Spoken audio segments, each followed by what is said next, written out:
자, 오늘은 고린도서 13장 1절로 10절까지 말씀을 중심으로 예수님처럼 사랑하길 원해요 라는 제목으로 하나님 말씀 함께 나누겠습니다. 하나님은 사랑이십니다. 우리가 요한일서 4장 7절로 11절까지 말씀 보면 사랑하는 자들아 우리가 서로 사랑하자. 사랑은 하나님께 속한 것이니 사랑하는 자마다 하나님께로 나서 하나님을 알고 사랑하지 아니하는 자는 하나님을 알지 못하나니 이는 하나님은 사랑이심이라 라고 말씀하고 있어요. 그러니까 하나님은 사랑이시다 라는 것과 더불어서 사랑하지 않는 자는 하나님을 알지 못한다라고 성경은 우리에게 말씀하고 있습니다.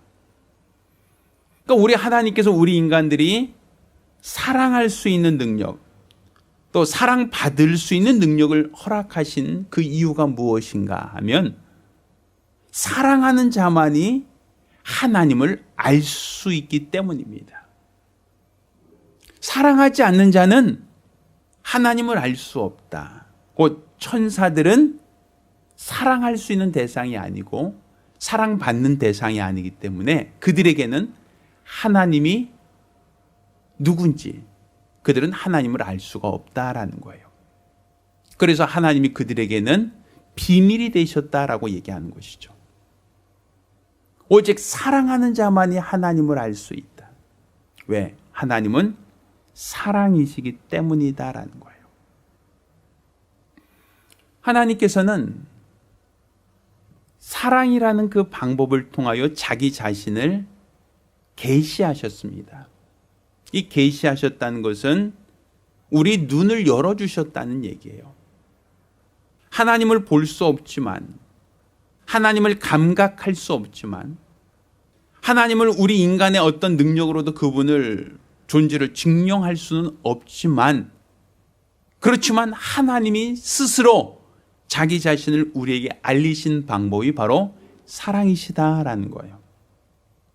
우리가 너무 잘 알고 있는 말씀이죠. 요한복음 3장 16절 한번 같이 읽어볼까요? 하나님이 세상을 이처럼 사랑하사 독생자를 주셨으니 이는 누구든지 저를 믿는 자마다 멸망치 않고 영생을 얻게 하려 하심이라. 자, 하나님이 세상을 이처럼 사랑하셨다라고 말씀하고 있죠. 또 그 사랑이 그냥 마음으로만, 입술로만 사랑하신 게 아니라 독생자를 주셨다라고 말씀하고 있어요. 그러니까 이 세상에 예수 그리스도께서 말씀이 육신을 입고 세상에 오신 그 이유가 무엇인가? 하나님이 세상을 사랑하셨기 때문입니다.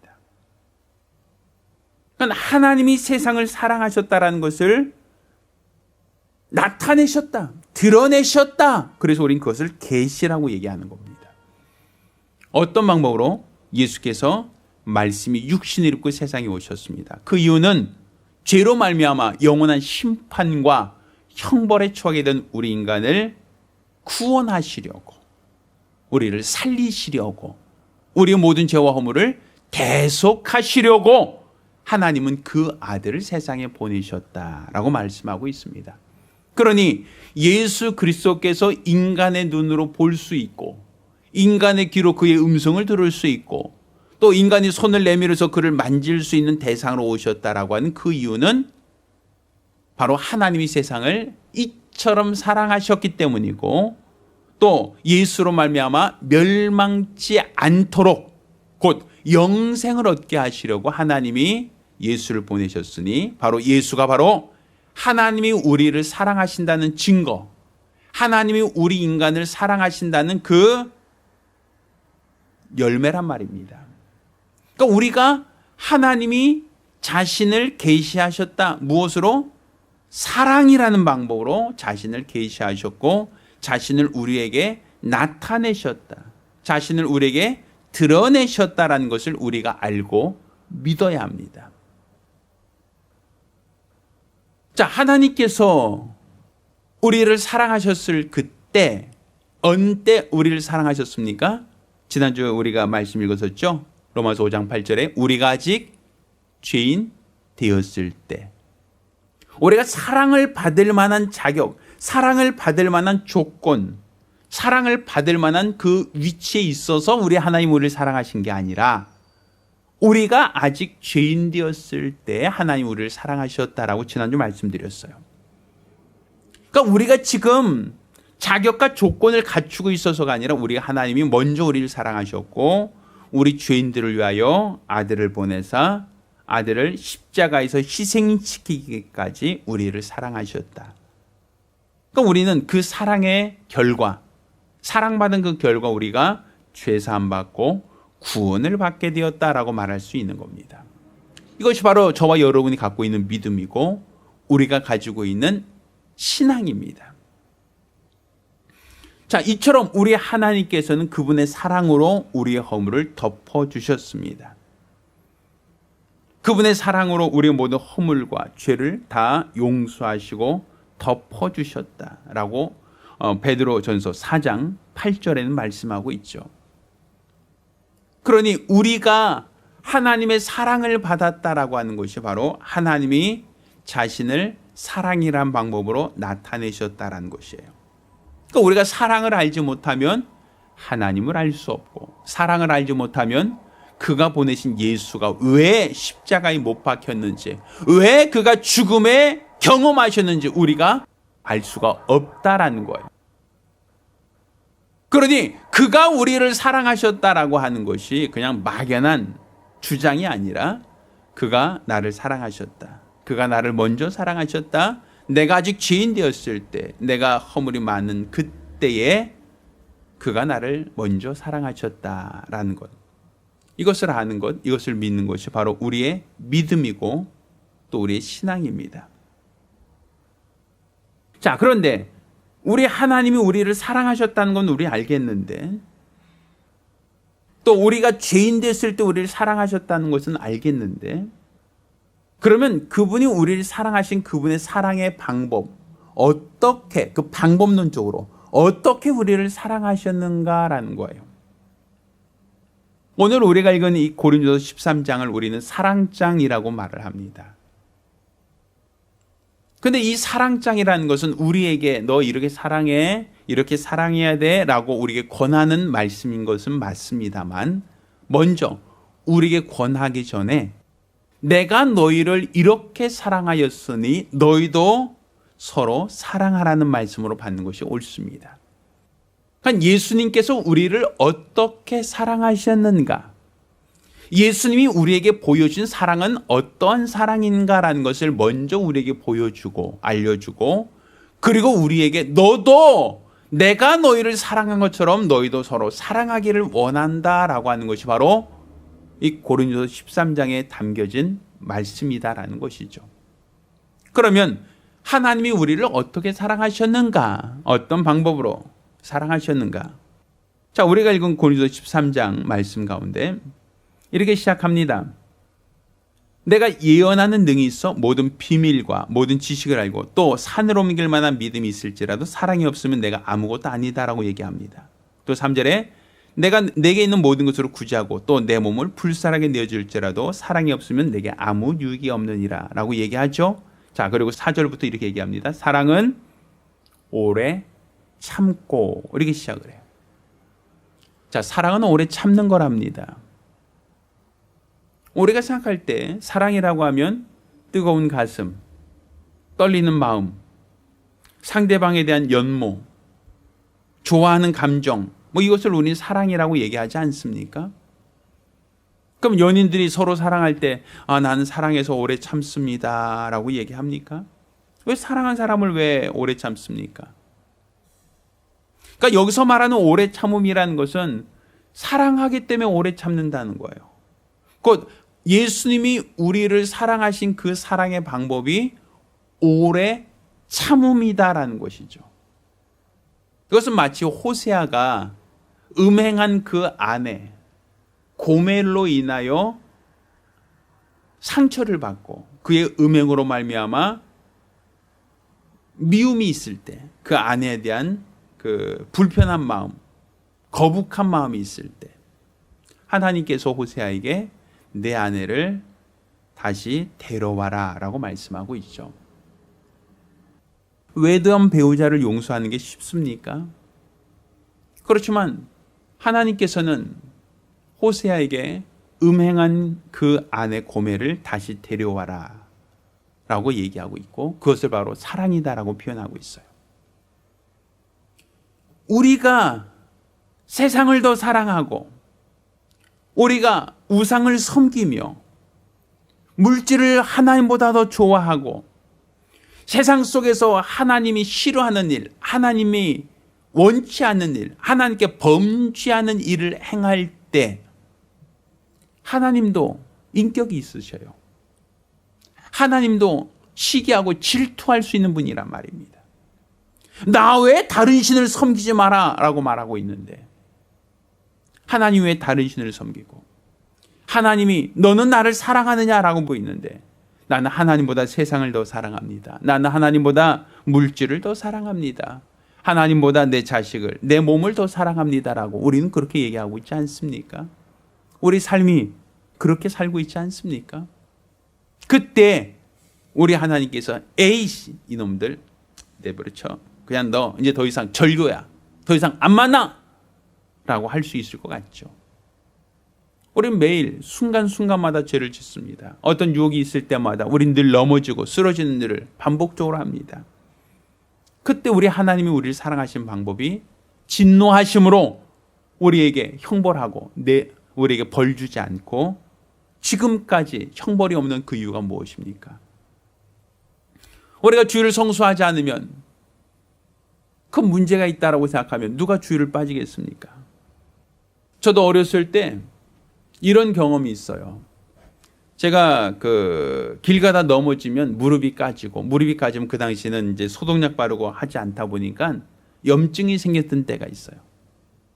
그러니까 무릎이 넘어져서 다쳤는데 계속 염증이 생기면 우리 어머니께서 이제 약을 발라주고 이제 고름을 짜죠. 그리고 고약이라는 것을 붙여주시고 저에게 이제 하나님께 너 죄 지은 거 뭐 있어? 라고 물어보실 때가 있었어요. 근데 제가 어렸을 때 우리 교회, 그러니까 저희 집에서 교회까지가 굉장히 멀었거든요. 근데 그 당시에 저희 어머니께서 항상 교회에 헌금 내라고 100원짜리를 주셨어요. 근데 그 당시 100원은 굉장히 큰 돈이었거든요. 100원을 가져가서 이렇게 헌금할 때 보면 다른 친구들은 10원을 내요. 근데 나만 100원을 내요. 우리 집 잘 살지 않았어요. 굉장히 가난한 집이었는데도 불구하고 저만 100원을 내는 거예요. 다른 친구는 10원 혹은 20원 이렇게 내는데 나 혼자 100원을 내는 거예요.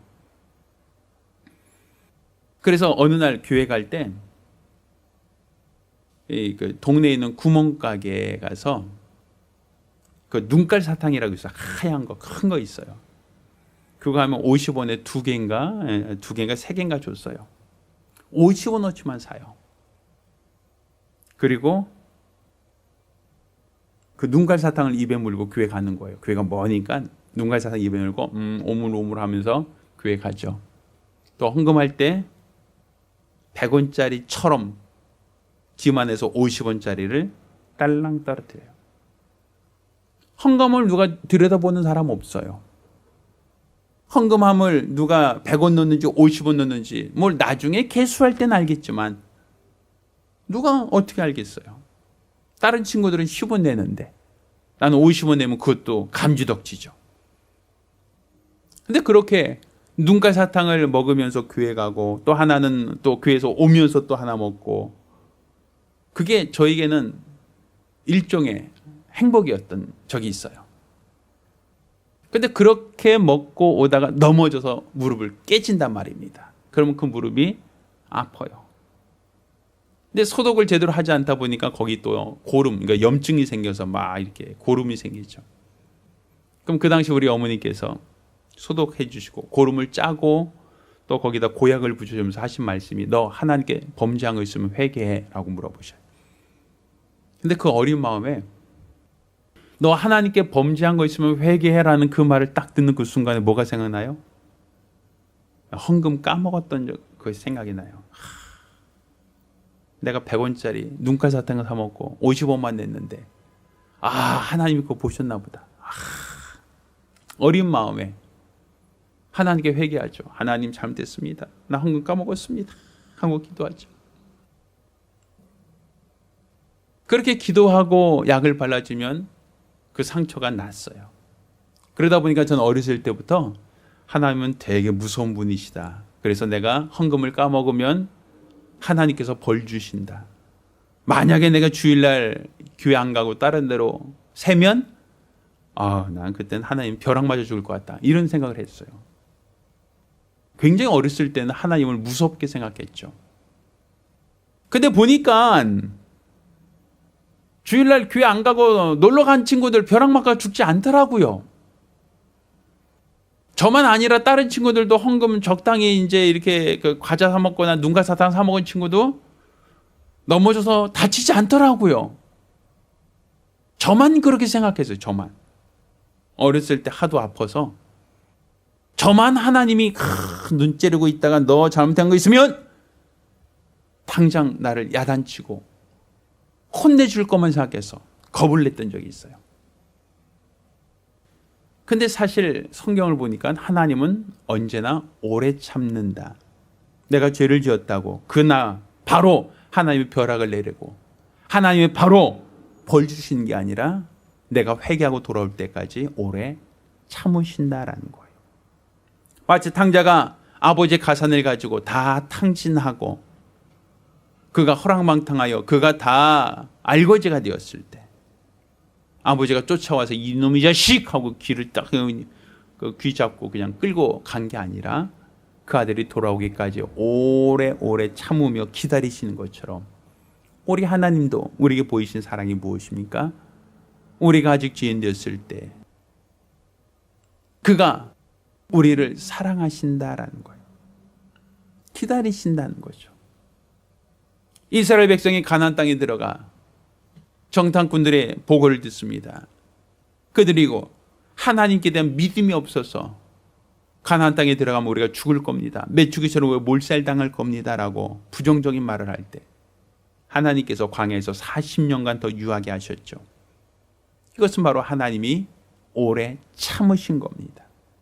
그들을 다 멸하지 않고 그들을 다 진멸하지 않고 하나님이 오래 참고 기다리신 겁니다.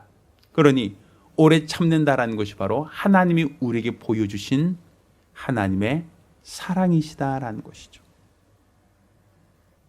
또 고린도서 13장 4절 말씀 보면 사랑은 온유하다라고 말하고 있어요. 온유하다. 이 온유하다라고 하는 것은 충격을 흡수하는 거예요. 온유한 마음이라는 것은 마치 스펀지처럼 부드럽다라는 거예요. 하나님께서 우리를 사랑하시되 온유하다. 우리가 계란을 만약 들고 있다가 손에 놓으면 계란이 땅에 떨어지면서 탁 하고 껍질이 깨지고 말 거예요. 아마 그거는 충격을 받으면 깨지는 거기 때문에 누구도 부정할 수 없겠죠. 근데 만약에 그 계란을 두꺼운 솜잎을 위에 떨어뜨리면 그 계란은 깨지지 않아요. 똑같이 계란을 손으로 떨어뜨렸는데 왜 깨지지 않았을까요? 그것은 두꺼운 솜잎은 계란이 떨어질 때 그것을 충격을 받도록 하지 않아요. 깨지지 않게 그냥 부드럽게 포용한단 말이에요. 하나님이 우리를 사랑하신 그 사랑이 무엇인가? 죄인들이 회개하러 왔을 때 하나님이 이놈의 자식 하고선 그를 멸하신 게 아니라 그를 사랑으로 맞이한다는 거예요. 탕자가 모든 가산을 탕진하고 아버지께 돌아왔을 때 아버지께서 이놈의 자식 당장 나가! 네가 지금 여기 들어올 그런 면목이 있냐? 네가 지금 재산 다 탕진하고 무슨 면목으로 여기 왔냐? 하고 그를 내쫓지 않죠. 그를 반겨맞고 또 죽었던 아들이 살아났다고 얼마나 기뻐하며 그를 위하여 잔치까지 베풀지 않습니까? 분명 죄인인데 그가 많은 죄를 지었는데 아버지 재산을 탕진했는데 그럼에도 불구하고 그가 돌아왔을 때 아버지는 그를 온유한 마음으로 맞이하고 영접하지 않습니까? 이처럼 하나님은 오래 참고 기다리신 것만이 아니라 우리가 회개하고 돌아올 때는 항상 온유한 마음으로 우리를 영접하시고 맞이하십니다. 그게 바로 우리 하나님이 우리를 사랑하신 사랑의 방법이죠. 만약에 우리가 어떤 범죄자가 경찰에 갔다고 합시다. 나 자수합니다 라고 경찰서에 들어갔다고 합시다. 그럼 경찰이 아유 어서 오십시오. 당신은 자수했으니까 당신의 모든 죄를 사하겠습니다. 당신의 모든 허물을 다 용서하겠습니다. 그렇게 받아줍니까? 자수하고 왔다고 해서 그 사람을 용서하지는 않아요. 물론 나중에 재판할 때 형을 좀 경감해 주든지 조금 참작은 할 수 있지만 용서, 무죄가 되진 않아요.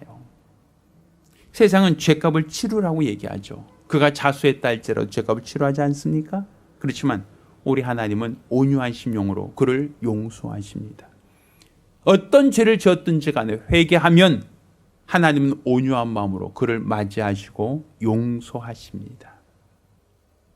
그래서 예수님 옆에 강도가 함께 십자가에 못 박혔지만 강도가 주의 나라 임하실 때 나를 기억하소서라고 하며 예수를 인정할 때 예수님께서 너 오늘 나와 함께 낙원에 있으리라 하지 않습니까? 세상에서는 죄인이고 세상에서는 살인자고 세상에서는 십자가를 져야 할 만큼 흉측한 죄인이지만 그렇지만 우리 하나님께서는 그를 용서하셨고 그를 사랑하셨습니다. 그러니까 지금 우리 하나님께서 우리를 사랑하신 사랑의 방법은 바로 회개하고 돌아온 자를 온유한 심령으로 맞이하신다라는 겁니다. 또 우리 하나님이 우리를 사랑하신 그 사랑의 방법이 무엇인가? 자, 사랑은 오래 참고 사랑은 온유하며 사랑은 투기하는 자가 되지 않는다라고 말하죠. 투기하지 않는다. 투기가 뭡니까? 투기한다는 것은 나보다 다른 사람을 더 사랑할 때 투기해요. 내가 가지고 있지 않은 것을 다른 사람이 가지고 있을 때 또 투기해요. 그러니까 다른 사람과 비교해서 내가 부족하고 내가 뭔가 아쉬우면 그것을 투기한단 말이에요. 자, 탕자가 돌아왔을 때 아버지는 그를 위하여 잔치를 베풀고 그를 용서하죠. 그렇지만 형은 어떻게 합니까? 형은 동생을 위해서 양을 잡고 동생을 위해서 잔치 베푸는 것을 싫어합니다. 투기해요. 그래서 아버지께 묻죠. 아버지, 그 동생이 회개하고 돌아왔다가 아니라 그가 가산을 다 탕진하고 왔는데 왜 그를 맞아주십니까? 또 맞아주신 것만이 아니라 그를 위하여 송아지를 잡고 잔치를 베푸십니까? 지금까지 아버지께 순종하고 아버지 밑에서 열심히 살아왔던 나를 위해서는 양 한 마리도 잡아주신 적이 없는데 어떻게 가산을 다 탕진하고 돌아오는 동생을 위해서는 송아지를 잡습니까? 하고 뭐해요? 투기하죠. 시기한단 말이에요. 그 형은 동생을 사랑하는 겁니까? 내 동생이 돌아왔어. 내 동생이 돌아왔어라고 그 기뻐하며 그를 맞이합니까? 아버지와 똑같은 마음으로 그를 맞이하고 그를 기뻐합니까? 아니죠. 형은 동생을 투기하고 있단 말이에요. 똑같이 아버지 가산을 탕진하고 돌아왔다는 건 똑같아요. 그를 맞이하는 것도 똑같아요. 그렇지만 아버지는 오래 참음으로 그 아들을 기다렸고 온유한 마음으로 그 아들을 품어주었지만 형은 그렇지 못하죠. 가산을 탕진한 그 동생을 시기하고 질투하고 그를 위하여 송아지 잡는 것을 투기하고 있지 않습니까? 하나님 그렇게 우리를 용서하실 때 투기하지 않으신다라는 거예요. 우리가 회개하고 돌아오기만 하면 우리가 지금까지 어떤 죄를 지었든 어떠한 잘못을 저질렀든 우리 하나님께서는 형처럼 투기하지 않는다, 시기하지 않는다라고 성경은 우리에게 가르치고 있는 겁니다. 또 성경 이와 같이 얘기합니다. 4절에 사랑은 자랑하지 아니하며 교만하지 않는다라고 말하고 있죠. 내가 이만큼 했어라고 떠버리지 않는다는 거예요. 내가 마음이 너그러워서 그런 거야. 내 아들 내가 용서했어. 가산 다 탕진하고 돌아온 아들 내가 용서했고 그래서 잔치까지 베풀었어 하고 자랑하지 않는다는 거죠. 그러니 송아지를 잡고 잔치를 베풀었다라고 하는 것은 아들이 죽었다가 살아났으니까 기뻐하여 그를 위해서 잔치를 베푼 거지, 내가 이렇게 인덕이 있는 사람이야, 내가 이렇게 참을성이 있는 사람이야, 내가 이런 아들까지 용서한 그러한 훌륭한 사람이야. 우리 주님이 자기 자신을 자랑하기 위해서 내가 이만큼 사랑했어, 내가 이만큼 용서했어, 내가 이만큼 잘난 사람이야, 이것을 위해서 우리 주님께서 잔치를 베푼 게 아니다라는 것이죠. 잔치를 베푼 이유는 자기를 자랑하고자 함이 아니라 바로 그 아들을 용서하고 맞이하기 위해서다라고 볼 수 있지 않습니까? 그러니 우리 하나님께서 그 아들을 보내사 우리 위하여 십자가를 지셨다라고 할 때 그 십자가는 자기를 자랑하는 방법이 아니다라는 거예요. 그 십자가는 자기 자신을 드세우고 사람들에게 존경받으려고 그 십자가 위에 올라가신 게 아니라는 것이죠. 그가 우리를 사랑하셔서 우리 모든 죄와 허물을 대속하시려고 그가 우리를 사랑하신 사랑의 방법이지, 그가 자신을 위하여 자신이 자랑하려고 남들 앞에서 자신을 떠벌리려고 하는 그 방법은 아니었다라고 볼 수 있는 겁니다. 또 사랑은 교만이 행하지 않는다라고 말하죠. 예수님이 십자가를 보세요. 그가 교만해서 십자가를 지신 겁니까? 너희 안에 이 마음을 품으라. 그래서 예수의 마음이니 그는 근본 하나님과 동등되신 분이시만 동등됨을 취할 것으로 여기지 않고 자기를 비워 종형체 있고 십자가에 죽기까지 우리를 사랑하셨다고 빌립보서 2장 6절 이하에 말하고 있죠. 너희 안에 이 마음을 품으라 하는 그 마음은 뭡니까? 하나님과 동등되신 분으로서 동등됨을 취할 것으로 여기지 않고 죽기까지 복종하셨다. 곧 예수의 마음은, 하나님이 우리를 사랑하신 그 사랑의 마음은 겸손이다라고 볼 수 있는 거예요. 그가 십자가를 짊어진 것도 아버지 앞에 자신을 철저히 낮춘 겸손입니다. 결코 높아지려고 하는 교만한 마음이 아니었다라고 얘기하는 겁니다.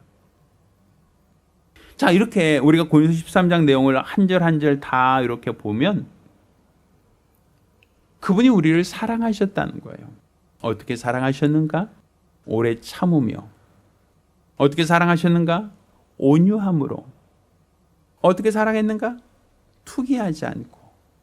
또 그가 우리를 위하여 자랑하거나 아니면 교만이 행치 않고 우리에 대한 자기 사랑을 보여주셨다라고 성경은 우리에게 말하고 있는 겁니다. 그러니 우리가 하나님의 사랑을 받았다라고 하는 것은 우리가 아직 죄인 되었을 때 우리를 사랑하셨어요. 그러니까 우리가 죄인이기 때문에 탕자가 돌아올 때의 그 자세, 그 환경, 그 조건이란 말입니다. 아버지가 아들을 용서하셨을 때, 아버지가 아들을 받아줬을 때, 그때는 어떤 때입니까? 실패하고 돌아왔을 때 아닙니까? 가산을 다 탕진하고 돌아왔을 때 아닙니까? 그때 아버지가 그를 사랑하셨고 그를 맞이하셨고 회개하고 돌아온 아들을 영접하여 그 아들을 위하여 잔치를 베풀었다. 이게 바로 우리 하나님이 우리를 사랑하신 하나님의 사랑입니다. 따라서 우리에게 하나님께서 너도 서로 사랑하라 라고 말씀하셨으면 우리도 서로 사랑하는 것이 마땅합니다. 사랑은 감정이 아닙니다. 사랑은 느낌이 아닙니다. 호세아가 고멜을 용서할 때 그때도 마찬가지였을 거예요. 오래 참았을 겁니다. 그 간음하고 돌아온 아내를 맞이할 때 온유함으로 그를 맞이했을 겁니다. 그가 다른 남자 만났다고 해서 투기하지 않았을 겁니다. 나보다 멋지니? 나보다 잘하니? 나보다 능력 있니? 투기하지 않았을 거예요. 내가 내 아내를 용서했어. 난 대단한 사람이야. 우쭐하지 않았을 거예요. 그것을 동네방네 다니면서 자랑하고 소문내고 다니지 않았을 거예요. 이렇게 우리 하나님이 우리를 사랑하신 사랑의 방법은 호세아가 고멜을 용서할 때의 그 사랑이고 탕자가 돌아왔을 때 탕자를 용서하신 아버지의 사랑과 같다라고 볼 수 있습니다. 따라서 우리는 우리 하나님이 우리를 어떻게 사랑하셨는가? 오래 참기까지 온유함으로 투기하지 않고 우리를 사랑하셨습니다. 그러니 우리도 그렇게 사랑하는 것이 마땅하다라는 거죠. 우리가 탕자와 같이 세상에서 죄를 지었고 세상에서 허물이 많고 세상에서 연약한 삶을 살았다 할지라도 우리 하나님은 나를 사랑하신다라는 거예요. 저를 여러분을 사랑하신다는 거예요. 여러분을 위하여 지금까지 어떠한 형벌 없이 어떠한 큰 세상에서 큰 어려움 없이 살 수 있었던 것은 재수가 좋아서 운이 좋아서가 아니라 하나님이 지금도 오래 참고 여러분을 기다리고 있기 때문입니다. 탕자가 회개하고 돌아오기를 바라는 것처럼 하나님은 지금도 여러분이 회개하고 돌아오기를 오랫동안 참으며 기다리고 있고 또 여러분이 회개하는 그 순간 하나님은 온유함으로 여러분을 맞이하고 영접할 것이고 또 그분의 우리를 사랑하신 사랑은 형처럼 투기하거나 시기하지 않고 우리 하나님께서 우리를 끝까지 사랑하신다는 것, 그것을 여러분이 알고 믿으셔야 됩니다. 우리가 그것을 알고 믿는다면 지금이 바로 회개해야 될 때, 지금이 바로 우리 주님께로 돌아가야 할 때, 지금이 바로 우리 하나님의 은혜와 사랑을 알고 하나님께로 돌아가야 할 때라는 것을 여러분 스스로가 깨닫기를 예수 이름으로 축원합니다. 예수님처럼 사랑하는 것, 그것은 바로 오래 참는 겁니다. 배우자가 어찌하든 간에 오래 참으셔야 됩니다. 그가 잘못한 일이 있다 할지라도 오래 참으셔야 됩니다. 그리고 배우자의 부정과 연약함에 대하여 우리가 그가 용서를 구할 때, 그가 회개가 돌아올 때는 온유함으로 맞이하고 그의 과거에 대해서 우리는 투기하지 않아야 됩니다. 이것이 바로 우리 하나님 우리에게 보여주신 사랑이고 우리가 마땅히 행해야 될 예수님의 사랑입니다. 저와 여러분 모두가 우리 하나님이 우리에게 보여주신 사랑으로 서로 사랑하는 성도들이 되기를 예수 이름으로 축원합니다. 또한 우리 주님이 이렇게 우리를 사랑하고 있을 때 지금이 바로 주님께로 돌아가야 할 때, 회개해야 될 때, 우리 주님께 돌아와 용서를 구해야 할 때라는 걸 믿으시고 우리 주 앞에서 용서받고 죄사함 받고 하나님께서 주시는 의로 사는 복되고 거룩한 성도들이 되기를 예수 이름으로 부탁드립니다. 할렐루야. 기도하겠습니다. 우리가 기도하실 때 우리 하나님이 우리를 사랑하셨사오니 우리도 사랑하기 원합니다. 우리 주님께서 우리를 오래 참기까지 온유함으로 투기하지 않고 우리를 사랑하셨사오니 우리도 이와 같이 끝까지 우리 하나님이 우리를 용서하신 지금 우리 하나님께 나아가 지금 용서를 구하며 지금 우리 하나님의 사랑을 받는 자가 될 수 있게 해달라고 간절히 사모하며 한 목소리로 기도합니다.